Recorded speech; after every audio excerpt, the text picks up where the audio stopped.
కేంద్ర ప్రభుత్వం ప్రవేశపెట్టిన బడ్జెట్ విషయంలో తెలంగాణ పైన కేంద్ర ప్రభుత్వం వివక్ష చూపించిందని ఎమ్మెల్యే కడియం శ్రీహరి ఘాటుగా విమర్శించారు. ఈ కార్యక్రమంలో పాల్గొన్న జిల్లా అధ్యక్షుడు కొమ్మూరి ప్రతాప్ రెడ్డి ఆధ్వర్యంలో నిరసన కార్యక్రమాన్ని చేపట్టారు. ఈ సందర్భంగా ఆయన మాట్లాడుతూ రాష్ట్రంలో 2 కేంద్ర మంత్రులు 8 మంది ఎంపీలు ఉన్నా రాష్ట్ర ప్రజలకు ఒరిగిందేమీ లేదని ఆగ్రహాన్ని వ్యక్తం చేశారు.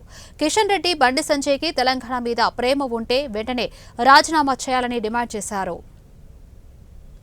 ఆ బడ్జెట్ తోడ్పడుతుందని, ఫెడరల్ స్ఫూర్తికి అనుగుణంగా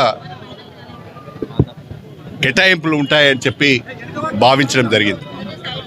ప్రధానంగా స్వాతంత్రం వచ్చిన తర్వాత, రాజ్యాంగం అమల్లోకి వచ్చిన తర్వాత దేశంలో సమాజ నిర్మాణం కొరకు తప్పకుండా అడుగులు పడతాయని, దేశంలో ఉన్న పేదరికం తొలగిపోయి అభివృద్ధి పథంలో ప్రతి ఒక్కరు కూడా పయనించే ఒక మంచి అవకాశం లభిస్తుందని ప్రియతమ నాయకురాలు సోనియా గాంధీ గారు తెలంగాణ రాష్ట్రాన్ని ఏర్పాటు చేయడం జరిగింది. తెలంగాణ ప్రజల ఆకాంక్షలను గౌరవిస్తూ, అమరుల త్యాగాలను గుర్తించి, రాజకీయంగా కొంత నష్టం జరుగుతుందని తెలిసి కూడా వారు తెలంగాణ రాష్ట్రాన్ని ఇవ్వడం జరిగింది.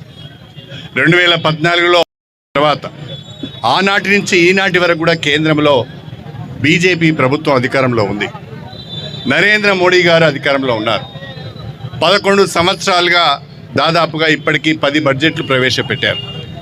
ఈ 10 బడ్జెట్లో కూడా తెలంగాణకు ఒరిగిందేమీ లేదు. తెలంగాణకు అదనంగా కేంద్ర ప్రభుత్వం కానీ బీజేపీ కానీ ఇచ్చిన నిధులు లేవు.